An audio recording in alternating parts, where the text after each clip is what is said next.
तर प्रचार सभा आटपून परत येत असताना हल्ला झाल्याचं पोलिसांनी म्हटलेलं आहे। नागपूरचे ग्रामीण एसपी हर्ष पोद्दार यांनी ही माहिती दिलेली आहे। सोबत नागपूर जिल्ह्याचे एसपी आहेत आणि हर्ष पोद्दार सर काय नेमकी घटना आहे? सुमारास 8 वाजता बेलफाटा आहेत पारतशिंगाजवळ तिथं अनिल देशमुख साहेबांचे गाडी नरखेड पासून परत येत होता तेव्हा प्राथमिक इन्फॉर्मेशन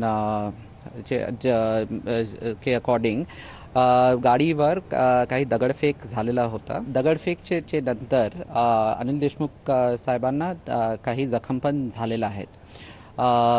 साहेबांना काटोलला गव्हर्नमेंट हॉस्पिटल जे आहे तिथं रेफर केलेलं आहे आणि त्यानंतर नागपूरला साहेबांना पण रेफरन्स झालेला आहे। पोलिसने हे जे घटना झालेल्या आहेत खूप गंभीर रूपाने घेतलेलं आहेत आणि इन्व्हेस्टिगेशन जे आहे ते चालू आहेत। Cameraman size Sunil Dhage, TV9 Marathi, Nagpur.